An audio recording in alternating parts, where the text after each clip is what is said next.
마가복음 12장 38절에서 44절 말씀. 예수께서 가르치실 때에 가라사대 긴 옷을 입고 다니는 것과 시장에서 문안받는 것과 회당의 상자와 잔치의 상석을 원하는 서기관들을 삼가라. 저희는 과부의 가산을 삼키며 외식으로 길게 기도하는 자니 그 받는 판결이 더욱 중하리라 하시니라. 예수께서 연보궤를 대하여 앉으사 우리의 연보궤에 돈 넣는 것을 보실세 여러 부자는 많이 넣는데 한 가난한 과부는 와서 2렙돈 곧 한 고드란트를 넣는지라. 예수께서 제자들을 불러다가 이르시되 내가 진실로 너에게 이르노니 이 가난한 과부는 연보궤에 넣는 모든 사람보다 많이 넣었도다. 저희는 다 그 풍족한 중에서 넣었거니와 이 과부는 그 구차한 중에서 자기 모든 소유 곧 생활비 전부를 넣었느니라 하셨더라. 할렐루야. 오늘도 말씀으로 성령 충만한 세안의 모든 청년들 되기를 주님의 이름으로 축원합니다. 오늘 말씀은 마가복음 12장 38절부터 44절까지의 말씀입니다. 이 부분은 두 부분으로 나누어서 생각해 볼 수 있는데요. 38절부터 40절까지의 한 부분, 그리고 41절부터 44절까지입니다. 38절에서 40절까지 보면 예수님께서 가르치실 때에 긴 옷을 입고 다니는 것과 시장에서 문안 받는 것과 회당의 상자, 잔치, 상석을 원하는 서기관들을 삼가라. 저희는 과부의 가산을 삼기며 외식으로 길게 기도하는 자니 그 받는 판결이 더욱 중하리라. 서기관들에 대해서 예수님께서 말씀하고 계세요. 일단 긴 옷을 입고 다닌다라는 것, 소매를 길게 해서 입고 다니는 것은 그 당시 경건의 모습 표현이 될 수 있었습니다. 그래서 옷을 그렇게 길게 입는 것은 내가 그렇게 경건한 사람이다 라는 것을 사람들에게 드러내기 위함이에요. 여기 보니까 과부의 가산을 삼키며 외식으로 길게 기도한다 라고 이야기하는데, 서기관들은 사람들 앞에서 길게 기도하기를 좋아했던 사람들이에요.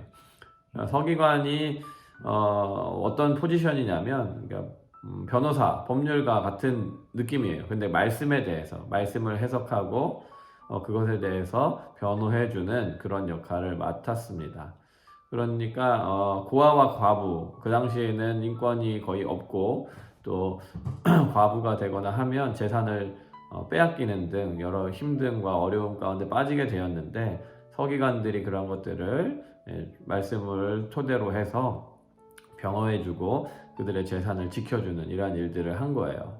그러다 보니까 유명한 서기관들을, 그러니까 잘하는 서기관들을 찾아가지 않겠습니까? 뭐 우리가 교통사고나 무슨 법률적인 문제가 있을 때에도 좋은 변호사를 찾아가서 그것을 잘 판결해서 손해보지 않도록 또 그것에 대해서 더 많은 이익을 얻을 수 있도록 하는 그런 일들을 하지 않겠습니까? 마찬가지로 그 당시 사람들도 그랬다는 거예요. 좋은 서기관을 찾아다녔어요.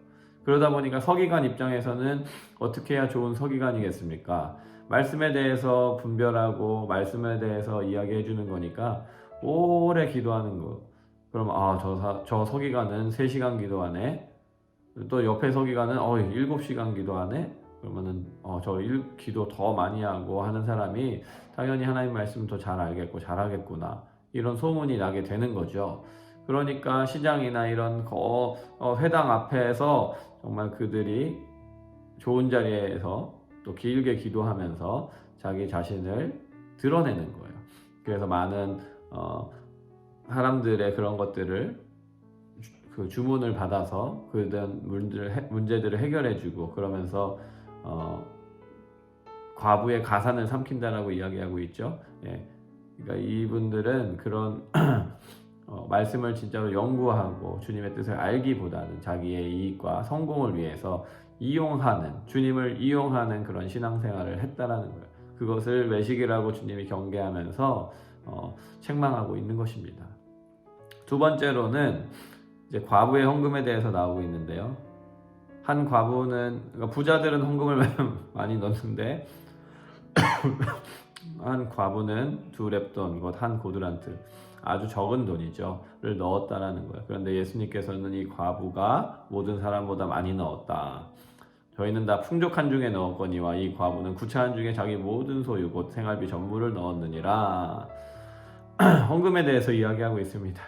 여러분, 헌금은 중요한데 예배에 있어서 중요한 요소가 헌금이기도 합니다. 코로나가 되고 보니까 저희 청년부도 헌금이 많이 줄었더라고요. 이 헌금이 예배의 중요한 요소이기 때문에 잘 하셔야 돼요. 조만간 헌금 설교를 한번 해야 되나 저도 이런 생각을 하긴 했는데 교육적인 차원에서죠. 사실 교회에서 헌금을 강요하고 이런 것들은 올바르지 않아요. 근데 여기 보면 예수님이 41절에 연보궤를 대하여 안제사 이게 그렇게 이상한 일이 아닌 게 그 당시에도 제사장들이나 종교 지도자들이 성도들의 헌금을 교육하고 지도하기 위해서 거기에 헌금하는 모습들을 지켜보고 있는 일들이 있었어요. 근데 처음에는 교육을 위함이었는데 나중에는 그것이 얼마나 헌금을 하는지 그것을 체크하는 그런 외식의 자리로 성도들을 밀어붙이는 그런 일들이 되었습니다.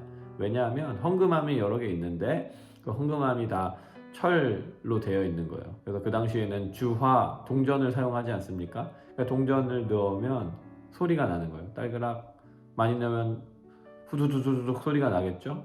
그래서 누가 얼마를 내는지 좋은 의도로 헌금을 잘 하는지 파악하려고 했겠지만 나중에 되면 그것이 아무래도 비교가 되겠죠. 나는 얼마를 냈는지 쟤는 얼마를 냈는지 그러면서 경쟁적으로 헌금을 많이 하게 만드는 거예요. 그러니까 오늘 여기 보면 부자가 많이 넣었다라고 하는데 당연히 많이 벌었으면 많이 넣는 게 좋죠. 그리고 또 예수님의 말씀을 보면 비율로 따지면 이 과부가 많이 넣었다라고 말할 수 있겠지만 그래서 너희의 전 재산을 넣어야 된다 이런 것보다 그 헌금의 마음과 정신을 이야기하고 싶은 거예요. 부자들이 많이 넣는데 그것이 감사함과 사랑함과 기쁨으로 넣기보다는 내가 그래도 장로인데 내가 목사인데 내가 집사인데 이러면서 돈을 넣을 때 그 나는 소리로 인해서 다른 사람들에게 내가 그래도 이만큼 합니다 자랑하는 마음으로 자꾸 간다라는 거예요. 근데 뭐 과부도 사실은 그런 상황 가운데서 헌금하는 것이 그러니까 당연히 비교가 되고 죄의식을 가질 수 있겠죠. 이런 것들이 올바르지는 않다라는 거예요. 그러나 아무튼 주님은 우리의 마음을 꿰뚫어 보시는 분이잖아요. 그 성도들이 부자들이 그런 마음을 가지고 헌금한 것을 아셨을 거예요. 물론 모든 부자가 다 그랬다라는 건 아니지만 말입니다. 근데 이 과부는 정말 그 가운데에서 정말 얼마 되지 않지만 마음을 다해서 헌금을 하는 그런 모습을 지적하시는 거죠. 말씀하시는 거죠. 그래서 우리가 생각해 봐야 할 것이 교회에서 봉사하는 것, 기도하는 것, 말씀 보는 것, 저희가 또 말씀 운동, 기도 운동 하고 있지만 헌금하는 거 이런 것들이 자랑으로 또 비교로 나의 경건의 모습으로 표현하려고 이렇게 하는 것은 옳지 않다는 거예요. 주님께 감사함으로 은혜를 보답하는 마음으로 정말 정성껏 주님께 예물 드리는 것이 또 그렇게 교회를 섬기고 봉사하는 것이 너무나도 중요한 것이죠. 여러분들도 그런 마음을 잃지 않고 정말 한번 어떻게 내가 주님을 섬기고 있는지 어떻게 헌금하고 있는지 돌아보기 원합니다. 그 중심을 잃어버리면 우리가 서기관처럼 외식하는 것은 한순간이에요. 우리가 헌금을 드릴 때 그런 모습들이 사라졌다면 주님 앞에 잠시 그 헌금을 가지고 기도하고 정말 마음을 다해서 주님께 예물 드리는 그 자세를 회복할 수 있는 우리 모든 청년들 되기를 주님의 이름으로 축원합니다. 함께 기도하겠습니다. 사랑해 주님 감사합니다. 오늘 과부의 헌금 또 서기관의 모습을 통해서 대조되는 두 신앙의 모습을 봅니다.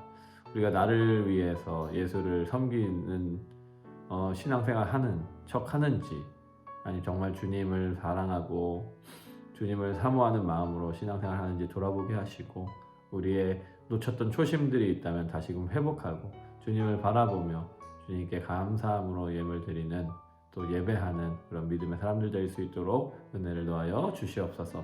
감사하며 예수님 이름으로 기도합니다. 아멘.